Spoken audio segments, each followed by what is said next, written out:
Dear students, हम negotiable instruments के बारे में डिस्कस कर रहे हैं. There are three types of negotiable instruments. One is promissory note, second is bill of exchange and third one is cheque. हमने promissory note और विनिमय बिल के बारे में पढ़ चुके हैं, जानकारी प्राप्त कर चुके हैं, डिस्कस कर चुके हैं. आज हम डिस्कस करेंगे चेक के बारे में. Third type of negotiable instrument. Definition of cheque. Cheque की परिभाषा. As per section 6 of NI act 1881, a check is a bill of exchange drawn on a specified bank and not expressed to be payable otherwise than on demand.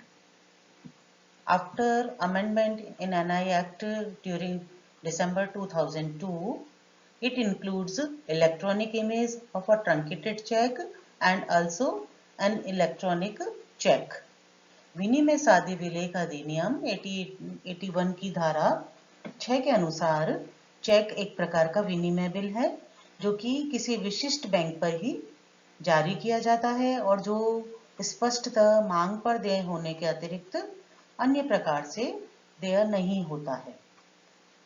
December 2002 and 2015 में negotiable instrument act में amendments किए गए, परिवर्तन किए गए और उस तब इसमें इलेक्ट्रॉनिक चेक और ट्रंकेटेड चेक को भी शामिल किया गया है. What is truncated cheque? It is a cheque the physical movement of which is stopped in the process of collection or clearing. In its place, its electronic image that is confirmed by electronic signatures of the collecting bank is used for collecting the payment.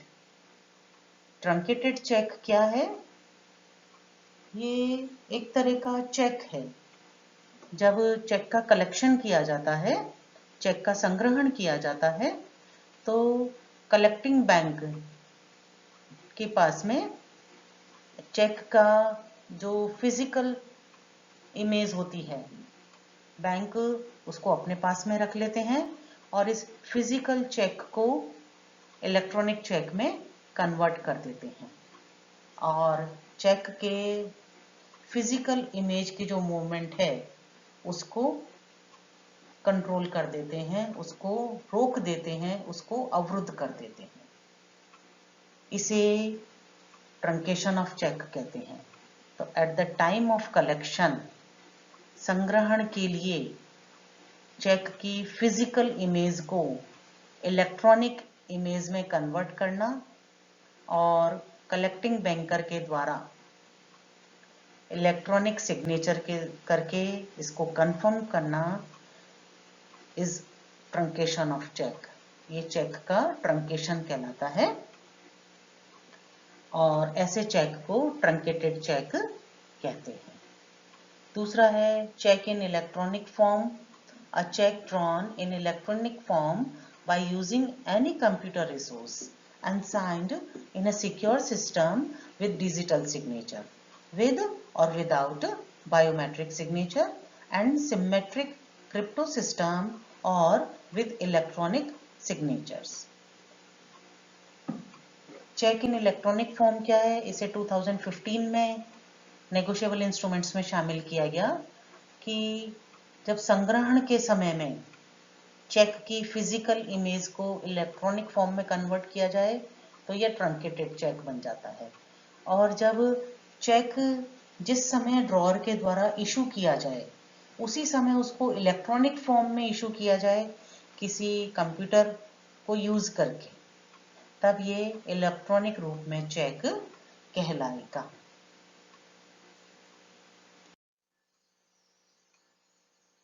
Check के आवश्यक तत्व क्या हैं? Essential features of checks क्या हैं? कि it must B return in a certain format prescribed by the bank.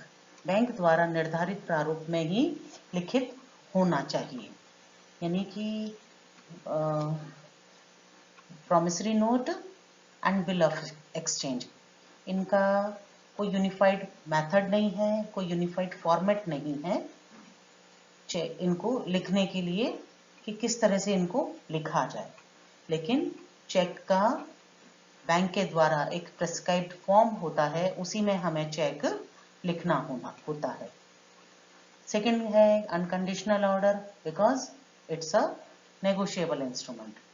तो ये नेगोशिएबल इंस्ट्रूमेंट की कंडीशन है कि इट मस्ट बी अनकंडीशनल, ये शर्त रहित होना चाहिए एंड शर्त रहित आदेश होना चाहिए। प्रॉमिसरी नोट में पेमेंट का प्रॉमिस किया जाता है कि हम पेमेंट कर देंगे, and bill of exchange and cheque में ऑर्डर दिया जाता है कि पेमेंट करना है। Duly signed by the drawer, आहारता के द्वारा हस्ताक्षरित होना चाहिए। ये जब तक किसी ड्रॉअर ने जिसने कि चेक इशू किया है वो अगर सिग्नेचर नहीं करता है तो चेक की कोई वैलिडिटी नहीं है। चेक की विशेषता क्या है, एसेंशियल फीचर क्या है कि it must B duly signed by the drawer, ये आहारता के द्वारा सही प्रकार से हस्ताक्षरित होना चाहिए। Can be issued only on a specified bank, ये drawee must be certain. In the case of cheque drawee must be certain, जो आहार्थी है जिसके ऊपर की चेक इशू किया जाता है, जिसको कि चेक का अमाउंट पेमेंट करने के लिए ऑर्डर दिया जाता है, that must be certain and it must be a specified bank. Cheque केवल एक विशिष्ट बैंक पर ही लिखा जा सकता है, और वो विशिष्ट बैंक कौन सा होता है, जिस बैंक में हमारा अकाउंट है, केवल हम उसी बैंक पर चेक इशू कर सकते हैं, चेक जारी कर सकते हैं। पेई मस्ट बी सर्टेन, आदाता निश्चित होना चाहिए और एक ही हो सकता है। प्रॉमिसरी नोट और बिल ऑफ एक्सचेंज में there may be payee may be two or more than two, but in the case of cheque payee must be certain and it must be only one person, केवल एक ही व्यक्ति का नाम लिखा हुआ हो सकता है चेक पर। हम दो व्यक्तियों के पक्ष में एक साथ चेक इशू नहीं कर सकते। We can't issue like this, pay a sum of rupees to X and Y, no, this is not the right way. So pay must be certain and it must be only one person. Always payable on demand, cheque हमेशा मांग पर देय होता है।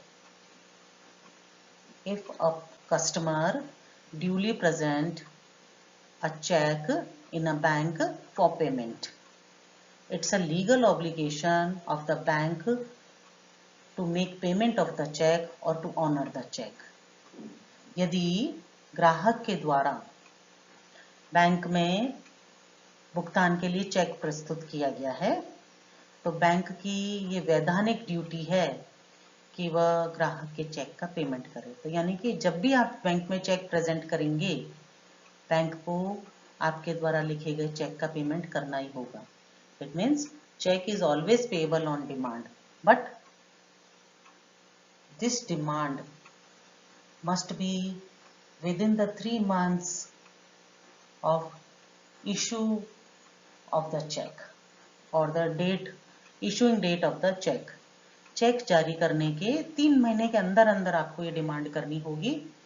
तो जब भी आप डिमांड करेंगे, बैंक को आपके द्वारा लिखे गए चेक का पेमेंट करना होगा।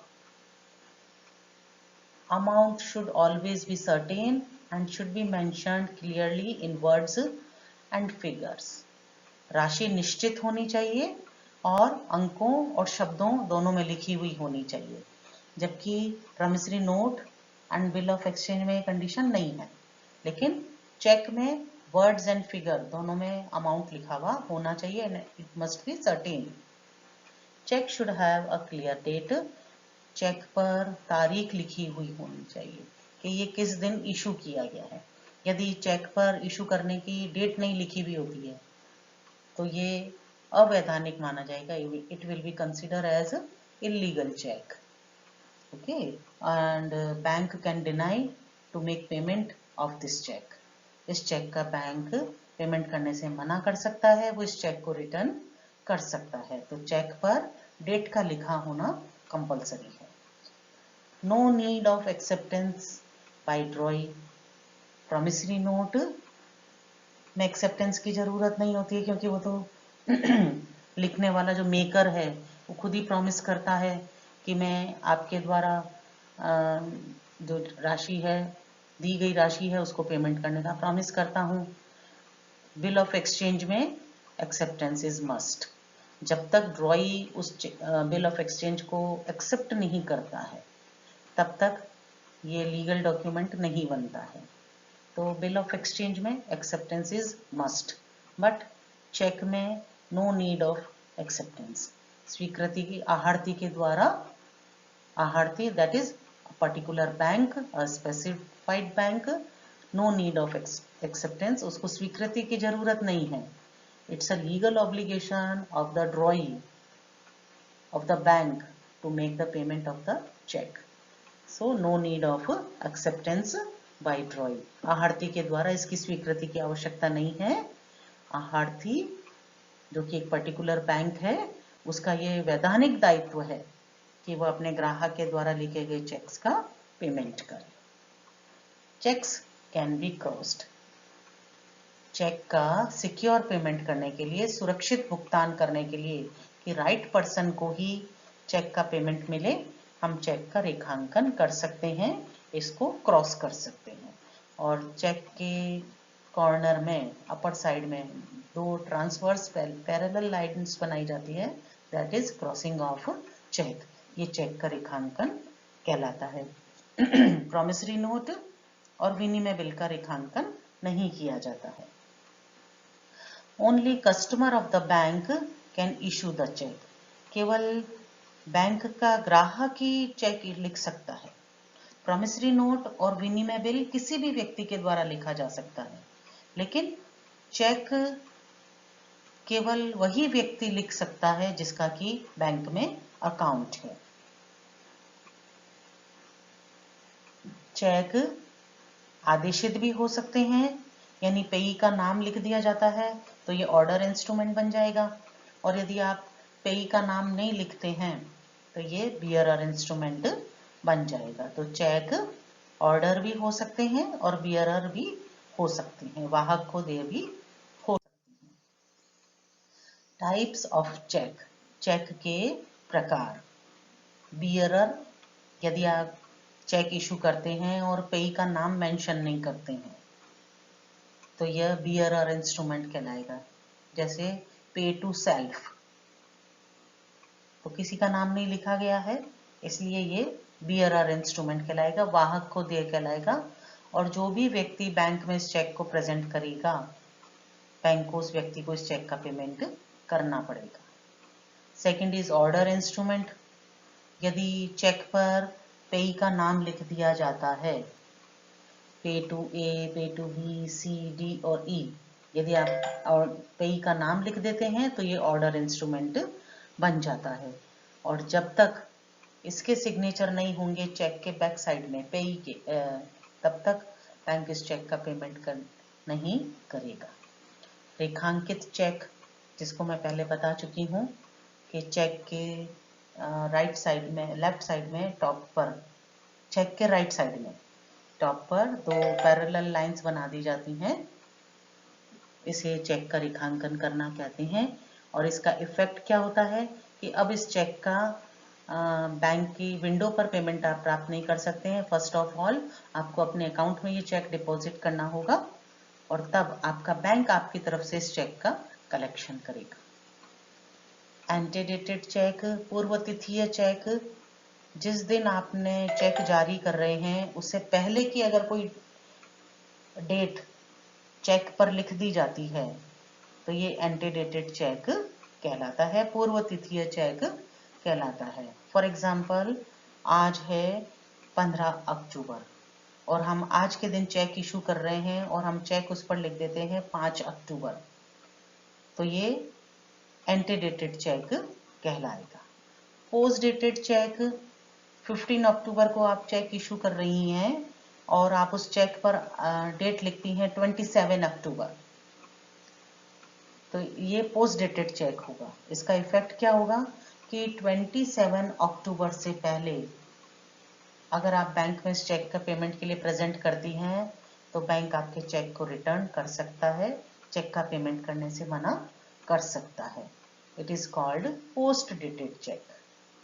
स्टेल चेक, यदि चेक जिस डेट को इशू किया गया है उसके 3 महीने के बाद में प्रेजेंट किया जाता है तो ये स्टेल चेक कहलाएगा, कालातीत चेक कहलाएगा। तो 3 महीने के अंदर अंदर चेक बैंक में पेमेंट के लिए प्रेजेंट हो जाना चाहिए।